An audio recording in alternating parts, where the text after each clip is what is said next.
नमस्कार दोस्तों, आपका अपना यूट्यूब चैनल एजुकेशन स्टार गुरु में आज हमें संविधान के बारे में, जो हमारा इस देश का संविधान बनाया गया, भारत का जो संविधान है, उस संविधान के बनाने के बारे में जो सामान्य जानकारी है वो पढ़ेंगे। क्योंकि संविधान है, चाहे आप कैसी भी एग्ज़ाम दो, राजस्थान पुलिस है, डी ग्रुप है, पटवारी, ग्राम सेवक की मेन एग्ज़ाम में भी लगने वाली है। तो मेन एग्ज़ाम में या फिर रीट की जो लगेगी वो फर्स्ट ग्रेड हो, सेकंड ग्रेड, रेलवे की कोई भी एग्ज़ाम हो, उस एग्ज़ाम में संविधान के बारे में कोई ना कोई क्वेश्चन आपको ज़रूर मिलता है। तो जो हमारा संविधान है, इंडिया का जो संविधान है, वो कैसे, कब और क्यों बनाया गया, वो इसमें हम पढ़ेंगे। तो सबसे पहले जो संविधान है वो ज़रूरत क्यों होती है? क्योंकि शासन चलाने के लिए, किसी भी देश का शासन चलाने के लिए नियमों का संग्रह या नियम होना जरूरी होते हैं। अगर नियम नहीं होंगे तो फिर किसी देश का भी शासन संचालित नहीं किया जा सकता है। इसके लिए संविधान, जिसमें कानून या जितने भी नियम होते हैं उसको एक जगह एकत्रित करने से जो संग्रह बनता है उसी को संविधान कहा जाता है। तो देखो, हमारा जो संविधान अगर हम देखें तो कैसे या कब से बना, क्योंकि इंडिया में जब वो संविधान बनाया गया था उससे पहले शासन किसका था? अंग्रेज़ों का। किसका शासन था? और अंग्रेज़ों का। क्योंकि अंग्रेज भारत में आए थे किस उद्देश्य से? केवल व्यापार। किस उद्देश्य से भारत में आए थे? व्यापार करने के लिए आया था। पहले इनका उद्देश्य था व्यापार करना, और वो व्यापार करने के लिए अंग्रेज जब भारत में आए तो उसमें आई थी ईस्ट इंडिया। क्या आई थी? East India company. वो केवल व्यापार करने के उद्देश्य से ही आई और राजस्थान में, अजमेर में व्यापार करने के लिए अनुमति प्राप्त की। तो ये व्यापार करने के उद्देश्य से इंडिया में आई और फिर यहाँ ये कंपनी व्यापार करते करते ही यहाँ शासन करने लग गई। और शासन करती है तो इसे अंग्रेज़ों ने, ईस्ट इंडिया कंपनी ने सर्वप्रथम शासन करने के लिए 1773 में एक अधिनियम बनाया, रेगुलेटिंग एक्ट।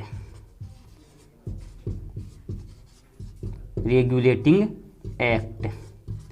इसके माध्यम से सर्वप्रथम ये कंपनी भारत में शासन की शुरुआत करती है, 1773 का रेगुलेटिंग एक्ट। और इसके बाद में ये कंपनी कई अधिनियम बनाती गई और 1857 की जो क्रांति होती है अंग्रेज़ों के असंतोष के कारण, क्योंकि भारत में अंग्रेज शासन कर रहे थे, ऐसे नियम बना रहे थे जिससे भारतीय जनता परेशान हो गई थी। तो 1857 की क्रांति होती है और इस क्रांति के बाद में 1858, कब? 1858 में अंग्रेज़ों के द्वारा एक अधिनियम, 1858 का अधिनियम भारत में भेजा गया। इस क्रांति के बाद में भारत में इस ईस्ट इंडिया कंपनी का जो व्यापार करने का और जो शासन करने का जो उद्देश्य था वो समाप्त कर दिया जाता है और ईस्ट इंडिया कंपनी का शासन समाप्त होकर भारत में 1858 के बाद जो शासन है वो चला जाता है किसके हाथ में? अंग्रेजी राजा के हाथ में। यानी अंग्रेज़ों का जो राजा या रानी था उसके हाथ में शासन चला जाता है सीधा। इससे पहले तो देखो ईस्ट इंडिया कंपनी शासन कर रही थी, वही नियम बना रही थी, वही लागू कर रही थी, लेकिन अंग्रेजी राजा है वो 1858 में भारत में वायसराय के माध्यम से शासन करने लग जाती है। तो ये नियम बनते बनते फिर इसके बाद में आता है 1909 का अधिनियम, जिसे मार्ले मिंटो अधिनियम। किस नाम से? मार्ले मिंटो भारत शासन अधिनियम के नाम से इसको जाना जाता है। मार्ले इस समय भारत के सचिव, जो अंग्रेजों के द्वारा भेजा गया एक अधिकारी होता था, और मिंटो भारत का वायसराय था। फिर इसके बाद में आता है 1919 का अधिनियम, जिसे मॉन्टेग्यू चेम्सफोर्ड, किस नाम से? मॉन्टेग्यू चेम्सफोर्ड अधिनियम के नाम से जाना जाता। तो ये मॉन्टेग्यू भी उस समय भारत का सचिव, यानी ये दो तो सचिव थे और ये दो भारत के गवर्नर जनरल हुआ करते थे। इसमें ये जो मार्ले और मॉन्टेग्यू थे अंग्रेज़ों के द्वारा भेजे गए एक अधिकारी हुआ करते थे, सचिव हुआ करते थे। अंग्रेज़ों का मंत्री था जो बाद में आके ध्यान रखता था शासन का। इन मिंटो जो चेम्सफोर्ड था, इन दोनों से भारत में व्यापार की जो कार्य कर रहे थे, नियम बना रहे थे, उन नियमों की जाँच करता था या ध्यान रखता था। इसके बाद में आता है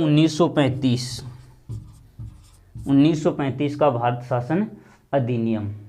तो 1935 के भारत शासन अधिनियम के द्वारा, इससे पहले जो 1919 वाला अधिनियम आया था उस अधिनियम में अंग्रेज़ों ने ये कहा कि 10 साल बाद में इसकी जांच करने के लिए एक कमीशन गठित किया जाएगा 1928 में, जिसे साइमन कमीशन नाम दिया गया। क्या नाम दिया गया? जिसे साइमन कमीशन।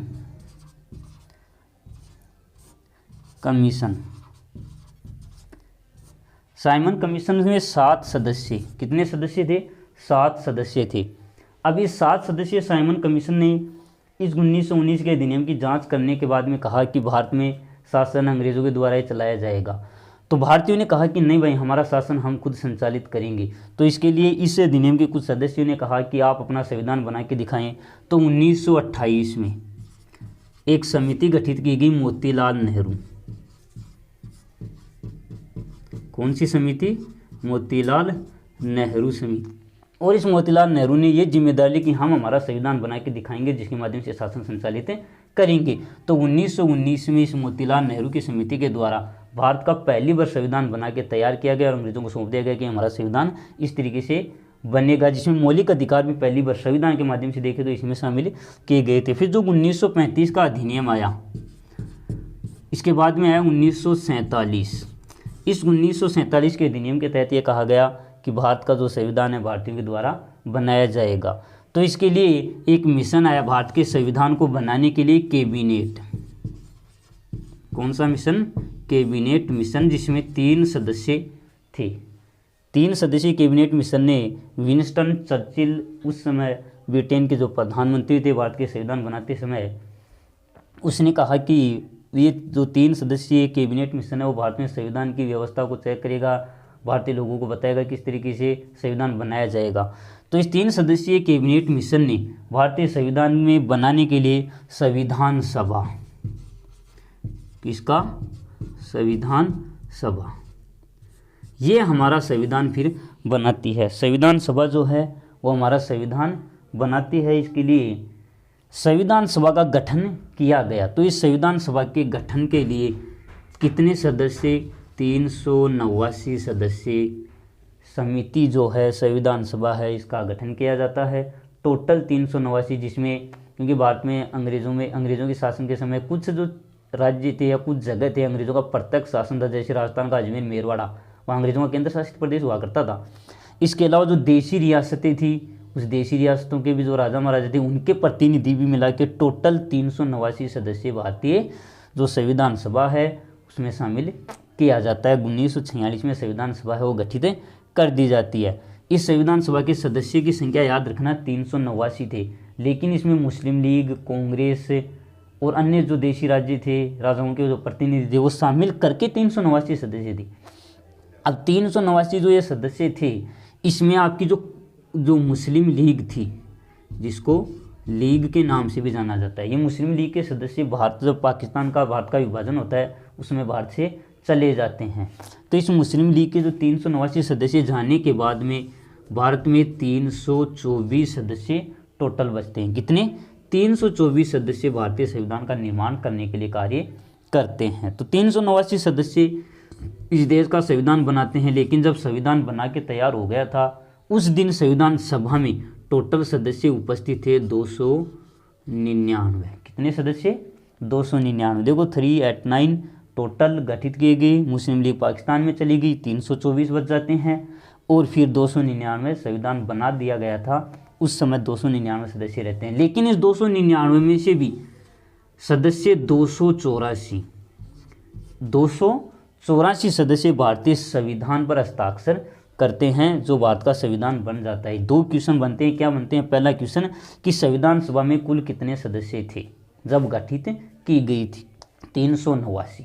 इसके बाद में दूसरा क्वेश्चन कि मुस्लिम लीग के पाकिस्तान विभाजन के बाद पाकिस्तान में जाने के बाद इस संविधान सभा में सदस्य रहे थे आपकी 324 सदस्य, कांग्रेस के सदस्य थे ज़्यादातर।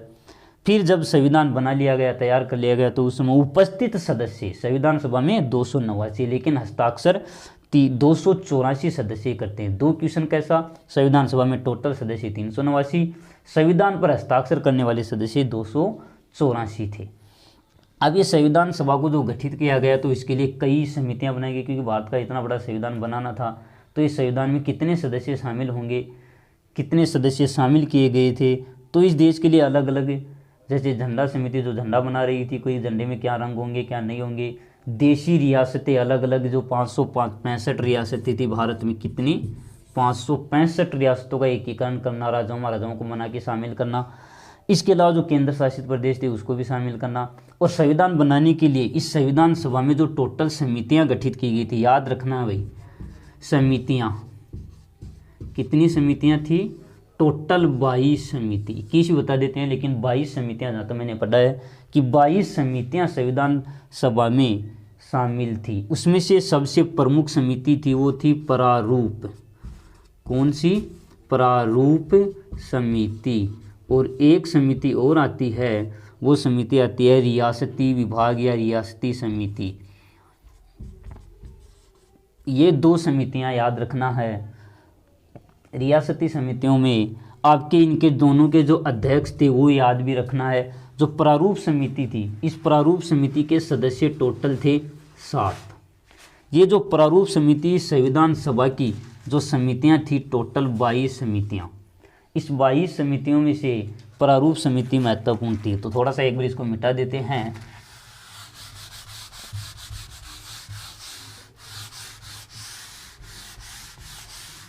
यानी संविधान सभा की जो टोटल समितियां याद रखना है, एक बार वापस देखिएगा। संविधान याद रखना है, संविधान सभा। इस संविधान सभा का गठन भारतीय संविधान को बनाने के लिए, यानी भारत का संविधान ये संविधान सभा है वो ही बनाती है। संविधान सभा में टोटल सदस्य याद रखना है 389 गठित करते समय। बाद में विभाजन के बाद 324 सदस्य, उपस्थित सदस्य 299 सदस्य रहते हैं, लेकिन संविधान पर हस्ताक्षर करते हैं 284 सदस्य। याद रखना है ये दोनों के साथ। अब संविधान सभा की टोटल समितियां, कितनी समितियां आपको भी बताया गया था, 22, टोटल 22 समिति। अब इस 22 समितियों में से जो प्रारूप समिति, ये सबसे प्रमुख समिति जो इस संविधान को, इंडिया के संविधान को निर्माण करने के लिए गठित की गई थी। 7 सदस्यीय प्रारूप समिति, याद रखना है 7 सदस्यीय प्रारूप समिति संविधान को बनाने के लिए। इस प्रारूप समिति के जो अध्यक्ष थे, याद रखिएगा, अध्यक्ष दलितों के मसीहा के नाम से जाने जाते हैं। 14 अप्रैल को जन्मदिन भी आता है, वो आते हैं आपके डॉक्टर भीमराव। कौन? भीमराव अंबेडकर। डॉक्टर भीमराव अंबेडकर संविधान सभा की जो प्रारूप समिति थी। यानी हमारा जो संविधान बनाया गया दोस्तों, वो पूरा संविधान इस अंबेडकर के अधीन, इसीलिए भारत के संविधान के निर्माता, भारतीय संविधान के मनु, ये डॉक्टर भीमराव अंबेडकर कहलाते हैं। संविधान सभा की जो प्रारूप समिति के अध्यक्ष 7 सदस्य, 6 सदस्य इसके अलावा और थे, टोटल 7 सदस्यीय समिति ये थी। एक समिति मैंने अभी लिखी, वो थी रियासती विभाग। रियासती विभाग भी जिसको कहते हैं, या समिति।